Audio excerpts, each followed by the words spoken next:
Neste vídeo, você vai treinar as questões de placas de trânsito que mais caem na prova do Detran. E aí, o trânsito no Brasil tá de cara nova, né? Se você já deu de cara com umas placas diferentes por aí, ou ficou na dúvida com alguma regra nova, chegou no lugar certo. Vamos decifrar juntos tudo que mudou e que tá transformando o jeito que a gente dirige por aqui. Pois é, né? Se a resposta for sim, pode ficar tranquilo que esse guia vai clarear tudo. Tem muita gente com as mesmas dúvidas, mas a gente vai ver que no fundo tudo foi pensado para deixar o trânsito mais seguro e até mais prático. Vamos lá! Bom, a mudança que todo mundo vê de cara tá ali, estampada no carro, a placa. A tal da placa Mercosul é muito mais que uma mudança de visual, viu? Ela é um passo gigante para a integração e, o mais importante, para a segurança dos nossos veículos. E aqui a gente bate o olho e já vê a diferença. De um lado, a nossa antiga conhecida, a placa cinza com a cidade e o estado. Do outro, o padrão novo. O fundo é sempre branco, não tem mais a cidade ali na tarja e a sequência de letras e números mudou completamente. O visual é outro. Então, resumindo, o fundo agora é sempre branco, o que ajuda muito na leitura. Aquela tarja com a cidade e o estado saiu de cena. No lugar entraram a bandeira do Brasil e o brasão do Mercosul, mas o principal mesmo é o porquê de tudo isso. A ideia é padronizar as frotas do bloco e, claro, tornar a vida de quem clona carros muito, mas muito mais difícil. Ué? Mas se o fundo é sempre branco, como é que a gente sabe a categoria do veículo? Ah, aí que tá o pulo do gato. A lógica inverteu. Agora, o que manda é a cor das letras e dos números. E o código novo é bem fácil de pegar, olha só. Preto é carro particular, o que a gente mais vê. Vermelho para os comerciais, tipo táxi, ônibus, caminhão. Azul, carros oficiais. Dourado, os diplomáticos. O verde é para veículos especiais de teste, sabe? E o cinza prateado ficou para os carros de coleção. Bem mais intuitivo, né? E essa nova mistura de 4 letras com 3 números não foi à toa não, hein? Com esse formato, a gente passa a ter mais de 450 milhões de combinações possíveis. É placa que não acaba mais, o que garante aí muitas e muitas décadas sem ter que se preocupar com isso. Agora, se liga na maior revolução de segurança que veio com essa placa, o QR Code. Aquele quadradinho ali no canto é tipo a identidade digital do carro. Lá dentro tem todas as informações do veículo e a nossa principal arma contra fraudes e clonagem. E o mais legal é que qualquer um pode checar isso. É só baixar o aplicativo oficial, o Viu, apontar a câmera do celular para o QR Code e pronto! Em segundos, todos os dados do carro aparecem na tela. É a tecnologia trazendo mais transparência e segurança para todo mundo. Beleza, a placa do carro já está dominada, mas as mudanças não pararam por aí não. A sinalização das ruas, aquelas placas que guiam a gente, também foram atualizadas e tem coisa importante para a gente saber. Essa aqui, com certeza, é a dúvida do milhão no trânsito hoje em dia. A lei mudou e agora permite sim virar à direita mesmo com o sinal vermelho. Só que tem um detalhe fundamental. Exatamente. Essa conversão só é permitida se tiver uma placa específica ali, do lado do semáforo, autorizando. Uma placa que diz livre à direita. Se não tiver essa placa, nada mudou. A regra antiga continua valendo. E furar o sinal vermelho continua sendo infração gravíssima. Então atenção máxima nisso, hein? E além dessa novidade, tem outras modernizações. As placas de turismo, por exemplo, agora têm um padrão único no país todo, com fundo marrom, para facilitar a vida de quem viaja. Os desenhos, os ícones das placas também foram atualizados, para a gente conseguir ler melhor, mesmo em alta velocidade. E tem um foco muito maior na segurança de ciclistas, com bem mais sinalização de ciclorotas. Ok, com tanta coisa nova, a pergunta que não quer calar é: e aí, quem precisa sair correndo para se adequar? Aquela placa cinza antiga já era? Calma, que para a maioria das pessoas a resposta é não. A troca para o padrão Mercosul só é obrigatória em algumas situações bem específicas. Por exemplo, para carros 0 km no primeiro emplacamento. Se houver mudança de categoria do veículo, tipo de particular para táxi. Se mudar de cidade ou de estado. Ou, claro, se a placa antiga for danificada, roubada ou furtada. Ou seja, se a placa cinza está lá, inteira, legível, e o carro não se encaixa em nenhuma daquelas situações que a gente falou, não precisa ter pressa. A troca não é obrigatória, pode continuar rodando com ela sem problema nenhum. Certo, foi bastante informação, eu sei. Então que tal a gente dar uma recapitulada para deixar tudo bem fresquinho na memória? Vamos ver as principais diferenças lado a lado? Olha aí como essa tabela deixa tudo mais fácil de entender. O padrão de letras e números mudou. A identificação de cidade e estado que ficava na tarja agora está no sistema, acessível pelo QR Code. A segurança deixou de ser um lacre de arame para ser um código digital. E o sistema de cores inverteu totalmente. Antes o fundo era colorido, agora são as letras. E já que a gente falou em lacre, vamos quebrar um dos maiores mitos sobre a placa Mercosul. Muita gente ainda fica com uma pulga atrás da orelha sobre aquele araminho de segurança que existia antes. A pergunta é essa, bem direta. É fato ou é mito que a placa Mercosul sem lacre pode dar multa? Essa dúvida é super comum, vamos resolver de vez. E a resposta é um sonoro mito! Pode ficar completamente tranquilo quanto a isso. Isso acontece porque a segurança evoluiu, ficou mais inteligente. O QR Code e todo o sistema digital já fazem esse trabalho de verificação de um jeito muito mais eficiente.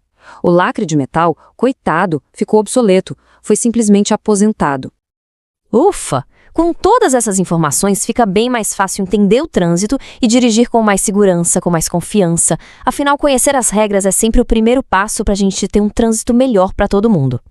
E tudo isso faz a gente pensar no futuro, né? Se hoje a segurança da placa é um QR Code, o que será que vem por aí?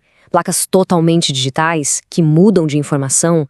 Uma integração total com carros autônomos? A tecnologia não para e o trânsito, com certeza, vai continuar evoluindo junto. Fica aí a reflexão. Sabe quando a gente está no trânsito e, de repente, percebe uma coisa diferente? Uma placa de carro com um formato novo, umas cores que a gente não reconhece, ou até uma placa de rua com uma instrução que parece inédita. É uma sensação que tem ficado cada vez mais comum, né? Exatamente. Quase como se a linguagem das ruas estivesse sendo atualizada na nossa frente. E é essa atualização que a gente vai decifrar hoje. Nós analisamos a fundo um material bem detalhado sobre as mudanças recentes no Código de Trânsito.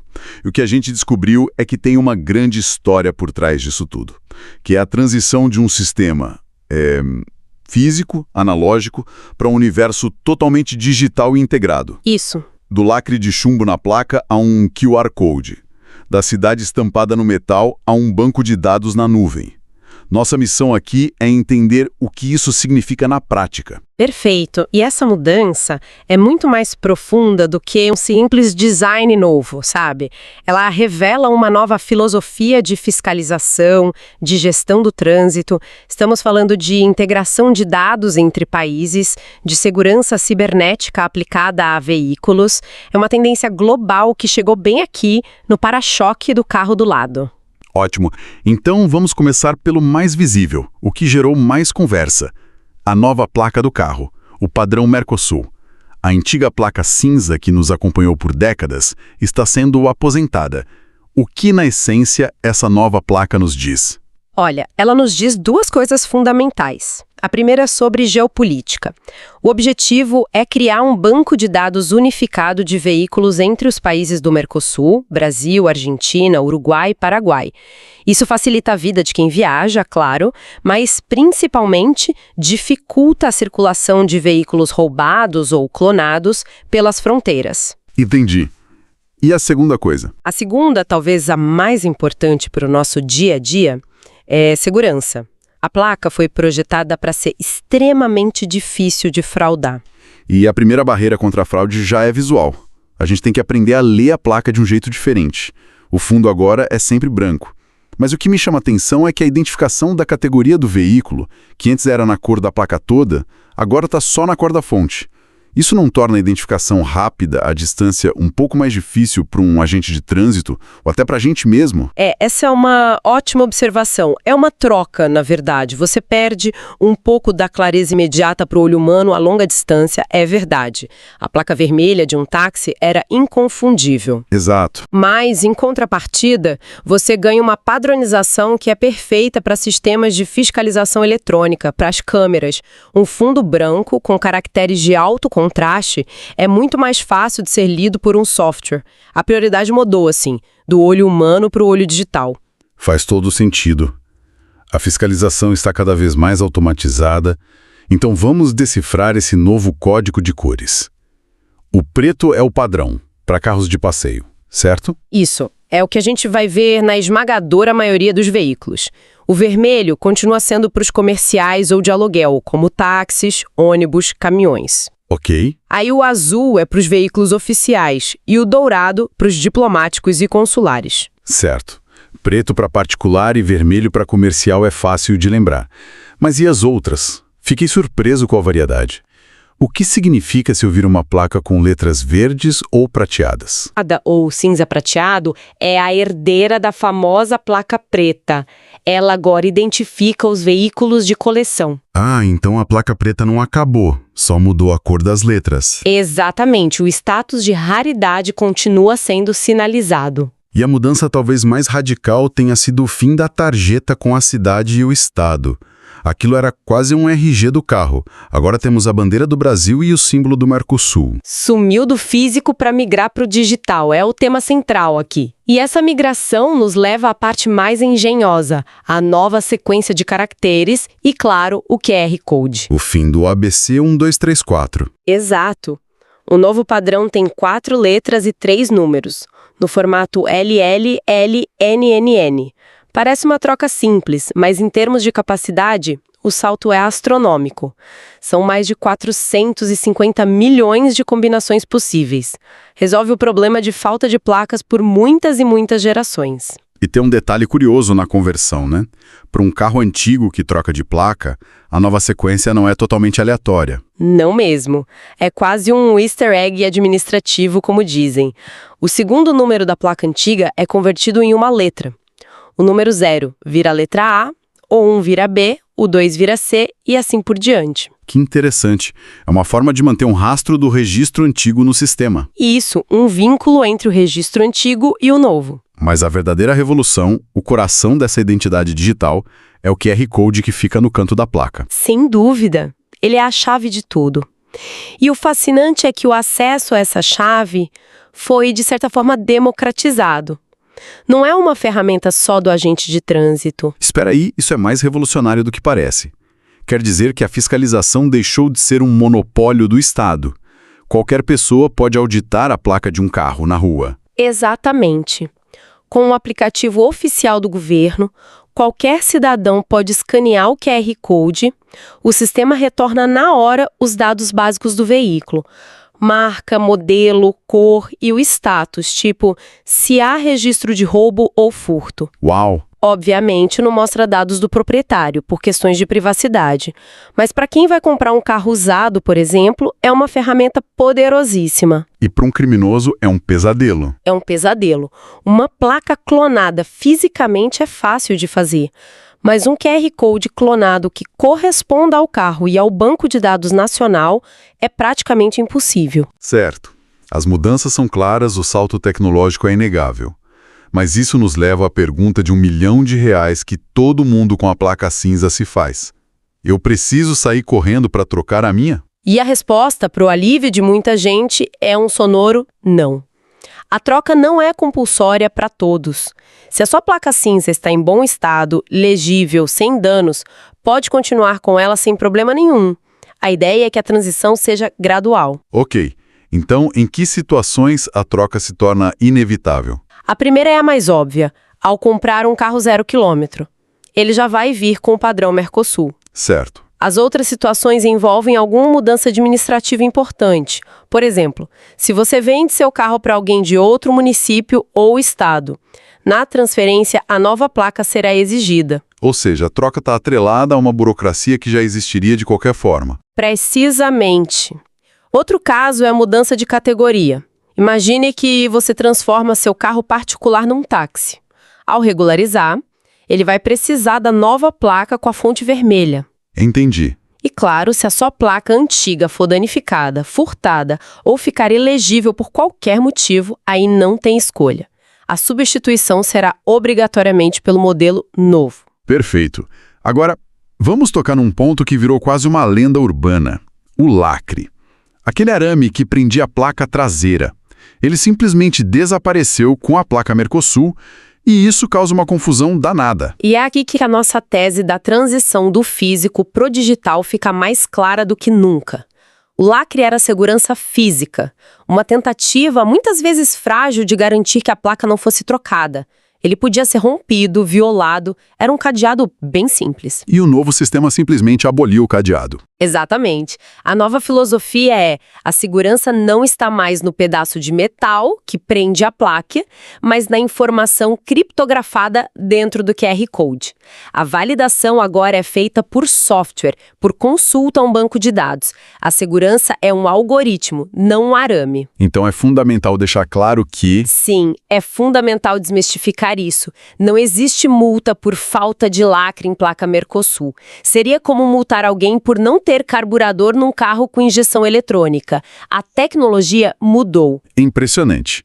Mas o carro não anda sozinho, né? Ele interage com a via. E, pelo que vimos, a linguagem das ruas também está sendo atualizada para esse novo mundo. Com certeza. A mudança não foi só no RG do carro, mas também no manual de instruções de como usá-lo nas ruas. E talvez a maior novidade nesse sentido seja a permissão da conversão livre à direita em cruzamentos com semáforo. Essa é uma que gera muita dúvida. Como funciona exatamente? A gente pode simplesmente virar à direita no sinal vermelho agora? Calma, não é tão simples assim. A regra, que veio com uma alteração no Código de Trânsito, permite virar à direita mesmo com o sinal vermelho. Mas Com uma condição gigantesca e inegociável. Só é permitido onde houver uma placa de sinalização específica autorizando a manobra. Ah, bom. Geralmente é uma placa bem visível ao lado do semáforo com os dizeres livre à direita. Ou seja, é uma exceção, não uma nova regra geral. Se não tem a placa, a multa por avançar o sinal vermelho continua valendo e é gravíssima. Exatamente. Já consigo imaginar a confusão inicial, com uma fila de buzinas atrás de quem ainda não viu a placa nova ou tem medo de levar multa. É um período de adaptação, né? O objetivo é dar mais fluidez ao trânsito e impedir que um carro que fará uma simples conversão segure uma faixa inteira, mas exige atenção redobrada. Na dúvida, é melhor esperar o sinal abrir. Sempre. E essa não foi a única mudança. As placas de turismo, aquelas marrons, também foram repaginadas. O que mudou ali? Ali a mudança foi mais sutil, mas igualmente importante. O que se buscou foi criar uma interface de usuário unificada para o turista em todo o Brasil. O fundo marrom e as letras brancas continuam. A grande atualização foi nos pictogramas, nos ícones. Eles foram redesenhados para serem mais intuitivos. A ideia, então, é que o símbolo de praia ou aeroporto seja reconhecido na hora por um motorista, não importa se ele está na Bahia ou em Santa Catarina. Precisamente. E mais do que isso, que ele seja legível mesmo a 100 km por hora numa rodovia. É um ajuste fino de design de informação. E falando em diferentes usuários da via, um ponto que me chamou a atenção foi o esforço para proteger mais os ciclistas. Há um reforço na sinalização de ciclorotas. Sim, e isso reflete uma mudança na própria paisagem urbana. Com mais bicicletas nas ruas, a sinalização precisa educar e alertar os motoristas. O reforço não é só nas placas verticais, mas também na sinalização horizontal pintada no asfalto. É para criar uma consciência visual constante de que aquela via é um espaço compartilhado. Mas essa sinalização para ciclistas é mais uma recomendação ou ela cria uma obrigação legal nova para o motorista? Ótima pergunta. Legalmente, a preferência dos ciclistas sobre os veículos motorizados já existe no Código de Trânsito. Certo. O que a nova sinalização faz é reforçar essa regra de forma ostensiva em locais específicos. Ela serve como um lembrete legal e um alerta de segurança. Então, se acontecer um acidente ali... Exato. Num acidente, um juiz certamente levaria em conta que o motorista foi exaustivamente avisado da natureza daquela via. Ela aumenta a responsabilidade moral e, indiretamente, a legal do condutor. Entendi. Então, fazendo um balanço de tudo isso, fica claro que o trânsito brasileiro está passando por uma digitalização forçada. A placa Mercosul é o grande símbolo disso, trocando a segurança de um lacre pela robustez de um QR Code. Exatamente. A confiança saiu do hardware para o software, e as novas regras de sinalização são reflexo disso. Elas tentam otimizar o fluxo de um sistema cada vez mais complexo. A conversão à direita é um patch para melhorar a fluidez. E as ciclorotas? Enquanto a sinalização de ciclorrotas é um update para acomodar novos usuários no sistema, adaptando as ruas a essa nova realidade com múltiplos modais de transporte. E toda essa nossa conversa me leva a uma reflexão final, uma pergunta que a análise dos dados provoca, sabe? Com a segurança da identificação veicular agora tão dependente de um QR Code, qual o impacto da manutenção física da placa no dia a dia? Essa é a questão. Uma placa coberta de lama depois de uma chuva, arranhada numa baliza mal feita ou simplesmente desgastada pelo sol. Ela poderia impedir a leitura digital por um agente ou por um cidadão, criando um novo tipo de vulnerabilidade que não existia com o antigo lacre. Fica essa questão no ar, então. Fica. De que adianta ter a segurança digital mais avançada se uma simples camada de poeira pode, na prática, desligar o sistema? É o eterno desafio de fazer a tecnologia do mundo digital funcionar perfeitamente no mundo real, que é sujo, desgastado e imprevisível.